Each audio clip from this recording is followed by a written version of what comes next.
Those are citizens that he hit at that intersection. They're restraining him. You can take the man out of the crime, but you can't take the crime out of the man. Hold that, coming back westbound, throwing money out. Man might be a social beast, but his actions prove that he has the potential to be extremely antisocial. And when that happens, the boys in blue hunt him down with the long arm of the law. They just want to bring this thing to a stop. It's time to buckle up for the ultimate countdown of the fastest police chases caught on camera. Number 1. Collateral Damage. Victor Bayman had a long rap sheet as evidence that showed that he would come to no good. But by what happened on January 9th, 2024, he put his life on the line to get the ultimate punishment: imprisonment. Fleeing the scene of Forest Park, he left behind his latest victim, Brandon Harris, a 43-year-old father and all-around good guy who had made the mistake of helping Victor's fiancée out with filing her taxes. Not done with his plans, he targeted another 2 bystanders before running off in a car jacked with 2 individuals held at arm point. This sparked a city-wide lockdown and an hour-long manhunt, which culminated in this intense police chase. Victor Bayman soon realized that though he could run, he couldn't hide, and was finally caught in Cobb County and arrested. The car chase ended with a brutal crash as Bayman lost control of his vehicle and smashed his car into a tree. Fortunately, he outran the angel of demise, even though his happiness must have been short-lived, as police officers caught up with him and proceeded to extract him from the car, only to arrest him. Number 2. Wild Goose Chase. A driver fleeing from a traffic stop at the sight of a police vehicle raises so many red flags it's hard to ignore. But that's exactly what Daquan Stevens did on July 31st, 2023, in Hillsborough County, Tampa, Florida.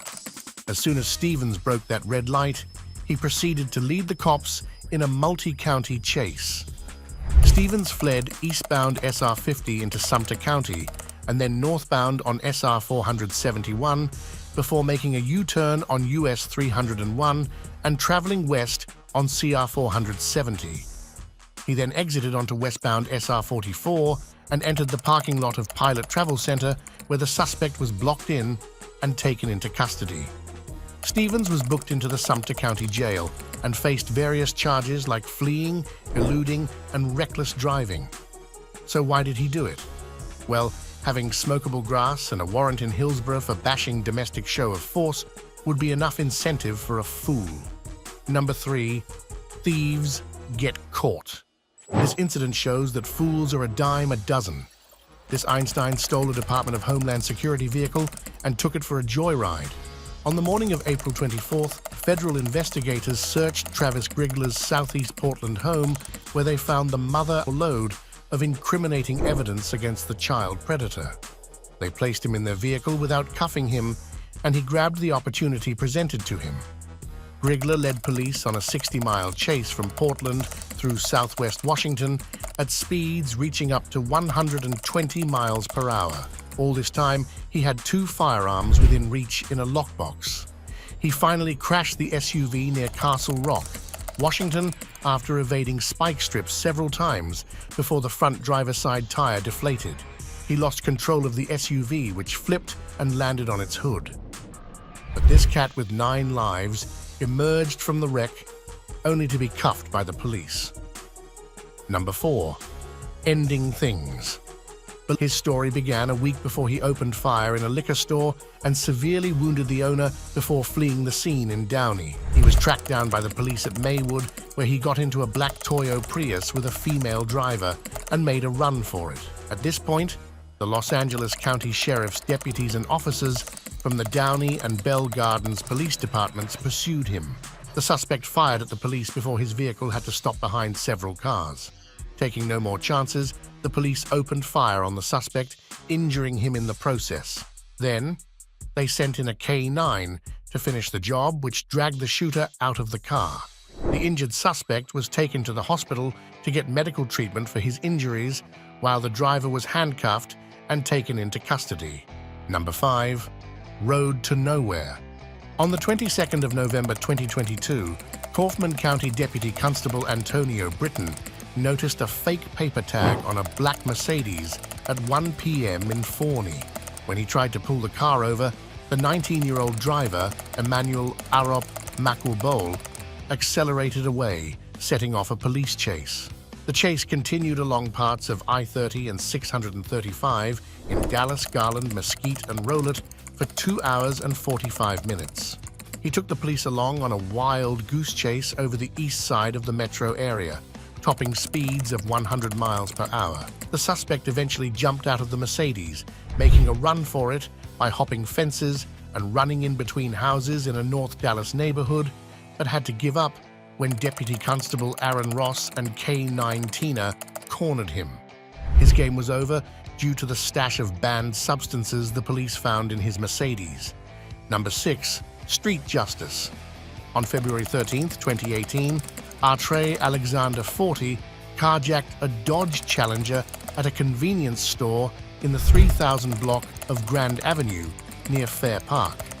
The victim promptly called 911 and described the car, which was spotted zipping through traffic on Interstate 635 alongside residential streets.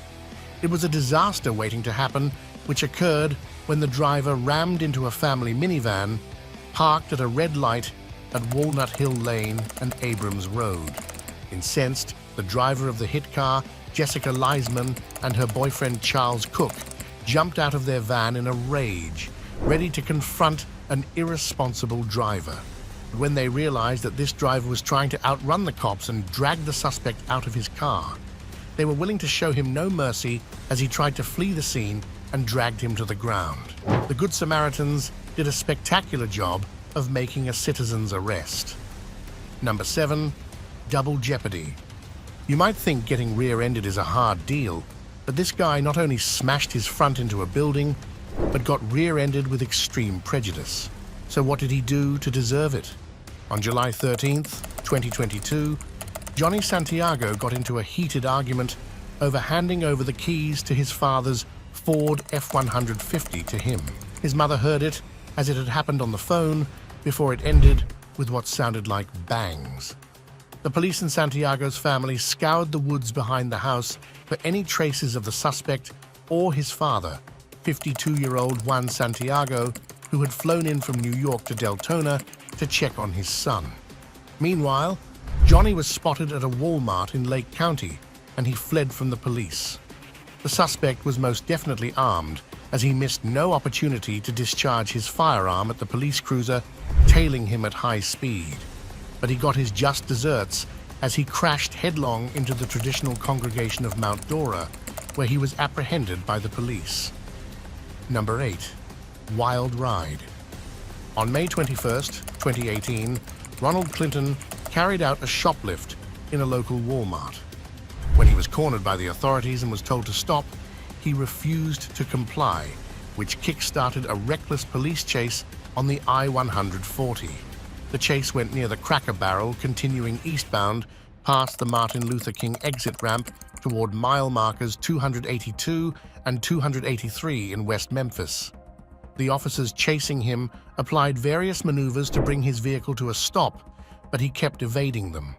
The suspect's reckless attempts at evasion led him to drive the wrong way on I-40, where he hit officers' cars before colliding with a propane tanker. Unfortunately, Ronald Clinton left the scene in a body bag. Number 9. Unhappy in Tampa. The case of Michael Bresnahan from Tampa Bay, Florida seems quite similar in the way it ended. When his marriage to his wife of 8 years, Crystal Bresnahan, came to an end, Michael reacted with aggression by snatching their kids from her at a local domestic aggression shelter in Jackson Heights and injured her gravely in a sharp object attack before kidnapping them. He handed them over to his brother for safekeeping before fleeing with an automatic firearm. Meanwhile, the police were on the lookout for Bresnahan's SUV, which they spotted at 5:40 p.m. near the intersection of Northdale-Mabry Highway and Spruce Street, and started chasing him. The high-speed chase came to a harrowing end as Bresnahan crashed into another car at the intersection of Florida Avenue and Gladys Street. But it wasn't over yet. Michael Bresnahan lost his life after he opened fire on the officers closing in on him, and they returned it. Number 10. In deep trouble. On April 25, 2017, 20-year-old Juan Manuel Avila and 20-year-old David Anthony Luera of Paramount stole a Honda from the Long Beach area. The authorities received a notification from a low-jack vehicle anti-theft system, and the police were soon on the Honda's tail. Instead of pulling over and giving himself up, the suspect tried to shake off the police by zipping through busy traffic at high speed and breaking red lights all over the road. While crossing parts of southern Los Angeles County, the vehicle swerved through a strip mall parking lot as the suspect headed north into Downey and Paramount. At this point, the suspects tried to dump a handgun from the car by throwing it on Downey Street, which was recovered. Not willing to accept the inevitable, Avila attempted to turn around in the 10200 block of Foster Road, a street that ends abruptly at a gated lot of a business. When he tried to edge past the cop cars blocking his way, the officers opened fire since the suspects were considered armed and dangerous. Number 11. Dangerous people. Marcel Oliver, 22, while driving a dark-colored Jeep at about 8:15 p.m. near 115th Street and Cottage Grove Avenue, was noticed by cops on the beat as the Jeep was wanted for several incidents. When the officers tried to intercept, Oliver hit the accelerator, causing a police chase. He crashed his Jeep and stole a Nissan SUV from a gas station, taking off east on Irving Park Road with the police catching up to him. It was at this time that a squad car plowed into a Ford Explorer traveling north on Ashland Avenue. The driver, 37-year-old Guadalupe Francisco Martinez, was taken to Illinois Masonic Medical Center, where she passed away of her injuries. Meanwhile, the same squad car had hit a Hummer, stopped at the red light, injuring its 3 occupants. While all this was happening, Olive crashed into a pole in Bridgeport. He tried to run from the scene, but was taken into custody at 10:13 p.m. in the 800 block of West Pershing Road. Number 12. The license plate.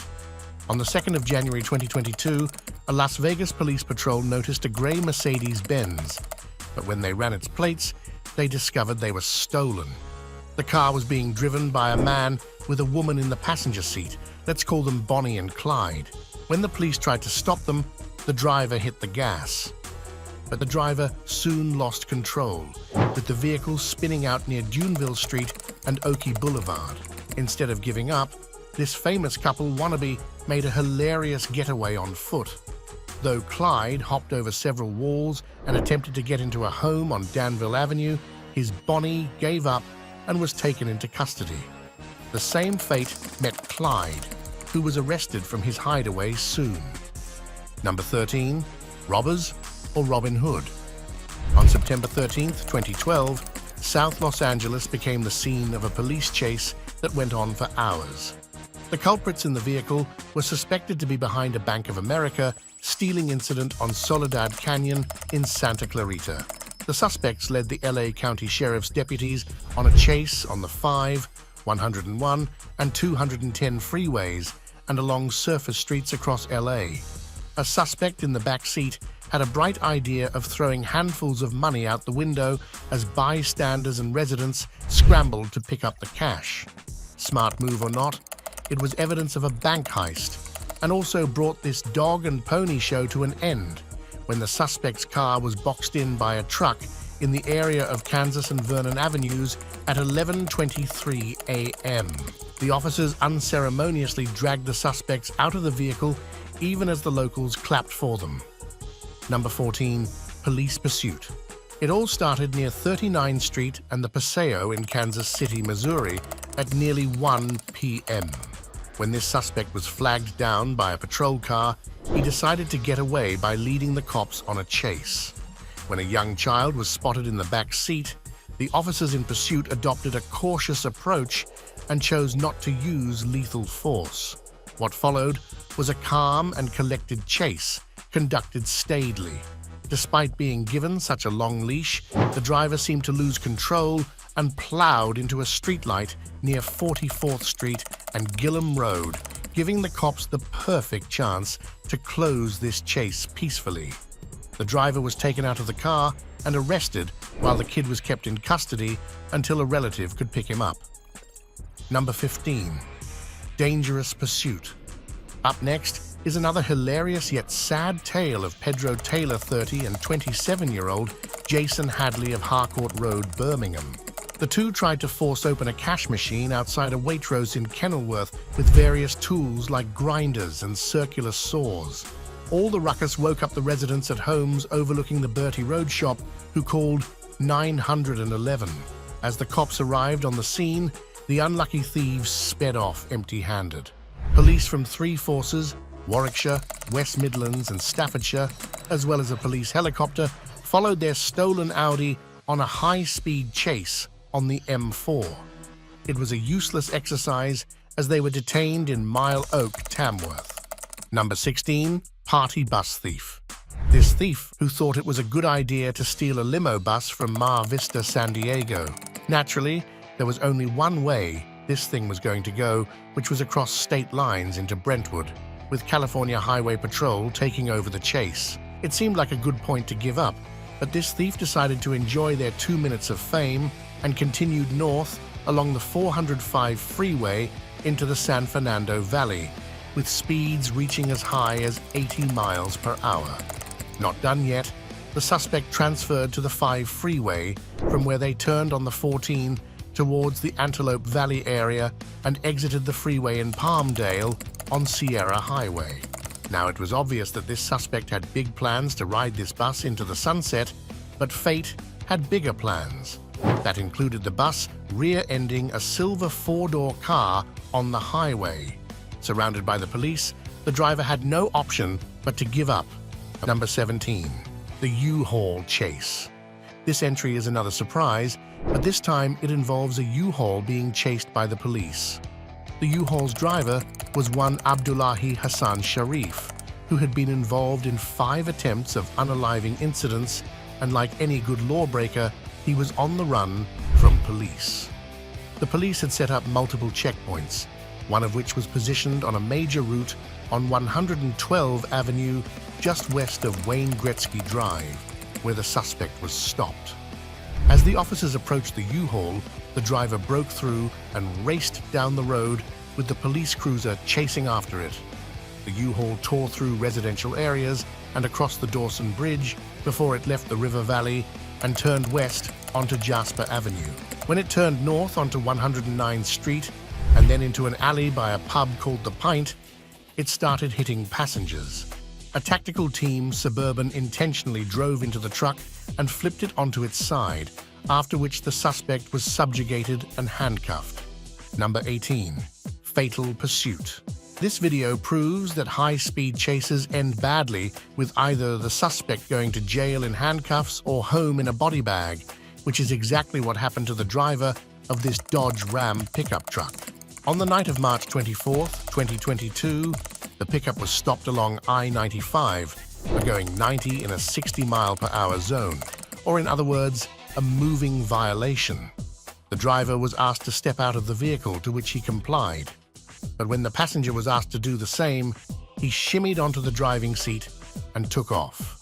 A police chase commenced with the police chasing the car until the pickup truck abruptly turned onto the 169 exit ramp. His abrupt decision to evade ended badly as he swerved abruptly at TV Road and hit the back of a tractor trailer at high speed. This ended the life of a person who could have realized his immense potential if only he had made better life choices. Number 19. Chases don't end well. Meanwhile, this fleeing suspect didn't reach such an extreme end, but he didn't escape the long arm of the law unscathed either. The hour-long pursuit by Massachusetts State Police began shortly after 4 p.m. It all began with the Holden, Massachusetts police trying to stop a pickup truck driven by Richard Simone of Worcester. Now, this guy wasn't pure as the driven snow either. The 50-year-old man had many warrants out for his arrest for some pretty serious illegal acts. The chase that began in Massachusetts stretched into New Hampshire. Since the chase had crossed multiple state lines, police cruisers from 3 departments, The Massachusetts State Police, New Hampshire State Police, and Nashua Police Department were involved in the chase. The getaway car was finally brought to a stop after getting boxed in by police cruisers, at which point the suspect was dragged out and arrested. Number 20, the mother of all chases. After all that, who could forget the infamous O.J. Simpson police chase, which went down in history as the most bizarre police chase on record? Now, the LA freeway isn't new to police chases, but on June 17, 1994, history was made on this freeway. The sight of an entire police contingent chasing a white Bronco all over the freeway captivated the entire world. While the Bronco was being driven by Simpson's boyhood friend and former NFL colleague, Al A.C. Cowlings, it was obvious there was a manhunt on for O.J. Simpson, the ex-football star who was the prime suspect for the demise of his ex-wife, Nicole Brown Simpson, and her friend. The chase occurred all across Southern California as the police entourage chased the celebrity at a pace even a snail could have outwalked. The long and leisurely drive finally ended at O.J.'s residence in San Fernando Valley, where he was given plenty of time to step out of his vehicle in style and hand himself over to the deputies waiting for him at his door.